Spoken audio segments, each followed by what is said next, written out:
Now, for those of you at home, there seems to be a slide missing. I don't know if that was on me or it's on Dearborn, so we'll check it.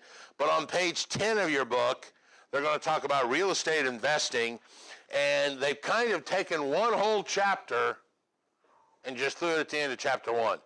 So I told you I was disappointed in the amount of investing. It's even less now, all right? So let's talk about just some of the things you need to know. When you're investing in real estate, obviously there's advantages and disadvantages, all right? One of the big advantages is what you call your rate of return. How much money are you making on the money you put down? And there's a whole bunch of different ways to figure that. There's the internal rate of return, just a straight rate of return. You know, how much money did I have to spend, and I'm now having a tenant paying me, do I get all the money back? And you can figure that, and when you get into the commercial world, there's a whole bunch of other formulas that you can use to figure that, all right? But that's one of the advantages is I'm taking some money.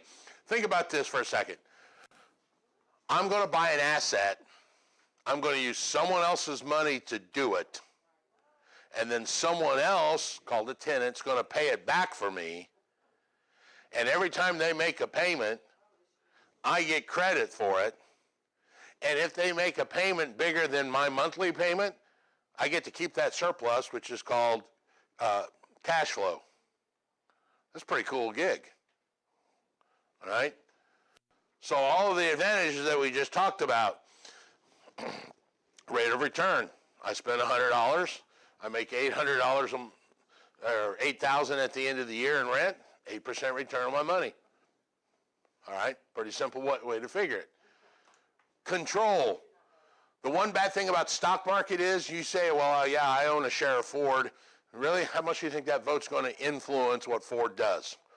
But if I own a single family home as a rental, I have 100% control of that asset. I'm going to paint it blue tomorrow. I'm going to redo the walls. I'm going to put new windows in, change the roof. So I have a huge amount of control in this. Appreciation. The house will be worth more in the future than it is today. It's called the Permanence of Investment. Real estate is always worth more. If you don't believe me, think of exchanges like, you guys know where Mount Comfort Road is? You know, when I was growing up in the late 70s, early 80s, that was two-lane road over a highway. Now look at it. You guys remember when County Line exit wasn't even here? Look at your old exit, right here on Main Street.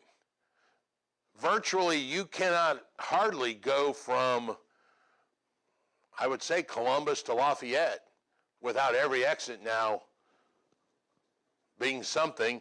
20 years ago, it wasn't like that. Property becomes worth more through appreciation. Equity buildup. What's equity? We just talked about it. Equity represents the amount of loan that's paid off.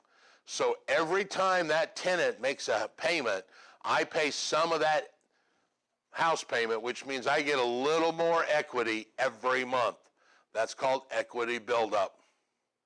Equity buildup. Every time they make a payment, I get more credit. Leverage. Leverage is the use of opium. OPM, right? OPM. What's OPM? Other people's money. It's the use of other people's money. If I have $10 and I can control $100, I've got 90% leveraged.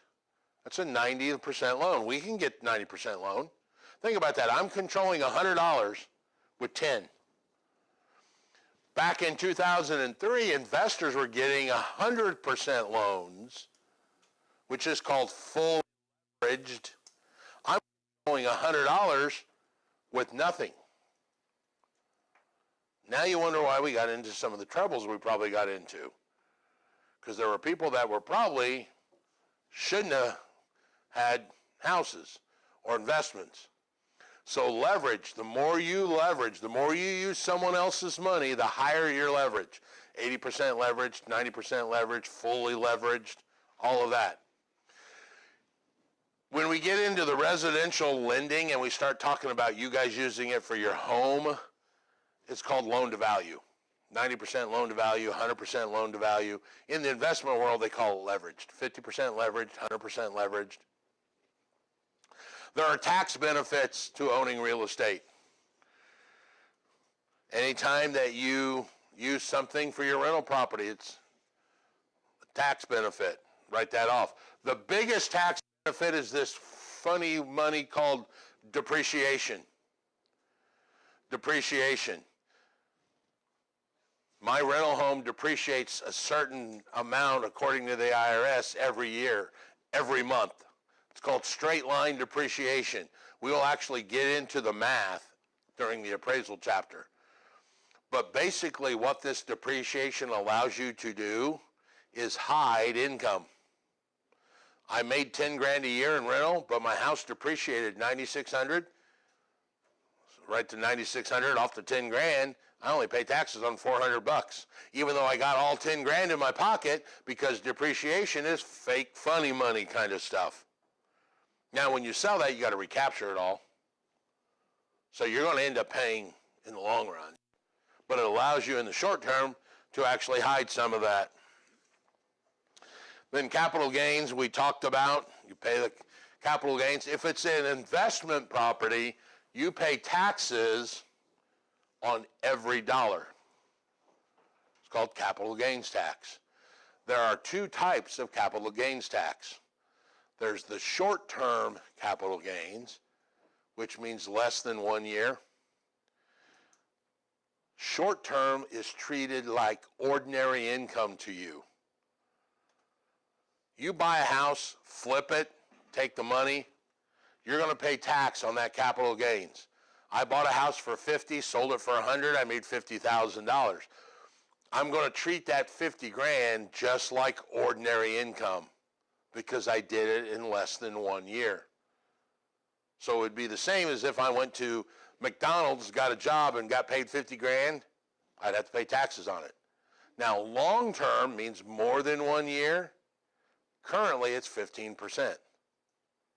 Yes, sir. On those flips, can we use the straight line depreciation as far as like material we bought on this flip? The question is, on the flips, can you use straight line depreciation? The answer is yes. Not the way you ask it, but the answer to the question you think you ask is yes. All right? When you add something to a property, it counts as the basis. So if you bought something and put a new roof on, that wouldn't be depreciated. It would be actually be added to your basis as what you paid to get into it. All right? Depreciation then would then kick in year after year after year on whatever your basis is. So, let me show you a real life example. Maybe. So we can grab that again. True story. This is a deal I did a couple years ago. I bought a double, like 39th and Washington, right up just north of, Washington may not be right, just north of, what's the cemetery? Crown Hill, just south of Butler. Between Michigan and College in that area. Okay, doesn't really matter. Bought a double for 50, but I put a new roof on it. And these are just nice and easy round numbers for you. So I spent 10 grand putting a new roof on it. That counts as part of my acquisition cost. All right, it's called an adjusted basis because that's money I had into the property. All right, now I sold that double to another investor for 100 grand. I made $40,000, but I did it in like 4 months. So it counted like ordinary income. I had to pay taxes on it at whatever my tax rate was that year. All right? So when you add something to a building, especially if it's big, it adds on to the basis as a cost that you're into the property for. All right?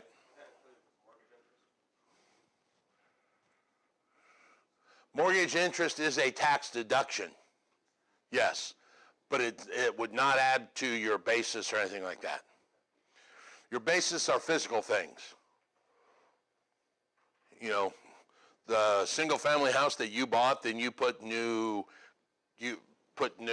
stuff you wouldn't if you wouldn't.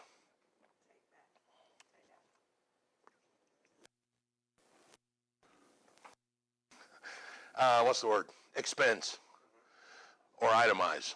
You would expense everything. So if you put new carpet in, new rugs in, new roof on, new drywall, that all adds to your basis and becomes an adjusted basis. Think about it as that's the money I'm into this property for. All right, you don't pay tax on that money because theoretically you're using money out of your pocket, which you've already paid taxes on. All right. So when I sold it for 100, I made 40. I only paid taxes on the 40 instead of using the 50 because I paid this out of my pocket, the 10 grand, and added to the value of the house. 50 grand is what they call basis. This is called the adjusted basis. And we're not going to get into the formula because then you would subtract depreciation, Miguel, which is the question you ask. And you would also subtract anything you cost to get to the sale. Like if I gave the buyer some help, or I paid a real estate agent, or I hired an attorney to do the paper. That would all come off of that. It's only technically, for lack of a better word, capital gains, for lack of a better word, is profit. What did I truly profit? All this other stuff I sunk money into, I don't pay taxes on that.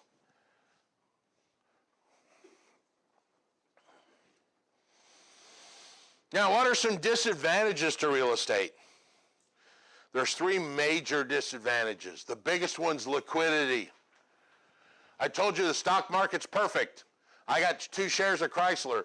I call my broker, I say sell. By the time my phone hits the cradle, it's already hung, they've already sold them. All right? Some real estate may never sell.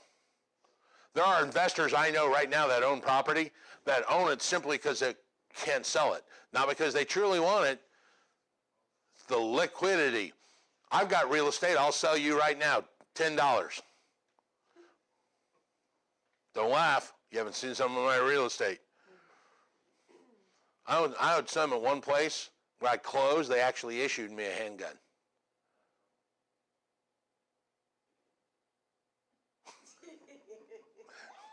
I think she's trying to determine if I'm really, could be, maybe. Actually, what I was thinking was, this is the type of property you would pay $1 for, but you have to pay $80,000 to move it to another place. No, you can leave it at this place, which is the problem. It's called external obsolescence. All right? Point being is, even if I sell you my property for $10, you guys are going to want to run title work on it, which may take 3 days. That may not seem like a problem, except I need that $10 for lunch today. So liquidity is an issue. There are many investors that are millionaires on paper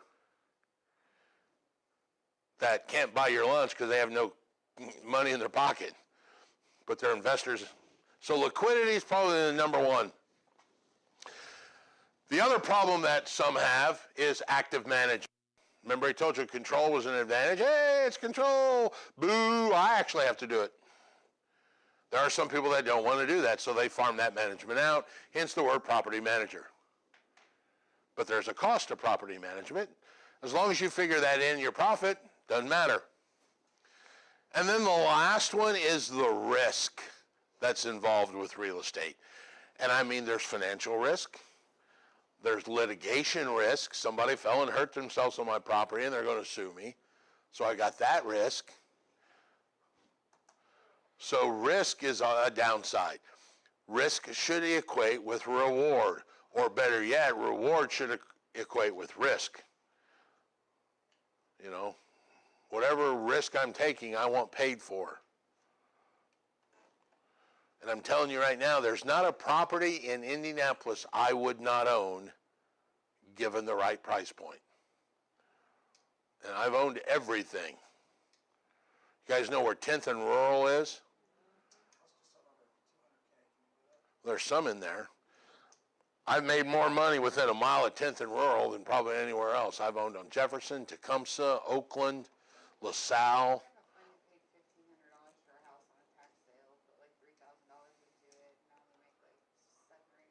Oh, I got that beat. I had a house the guy gave to me.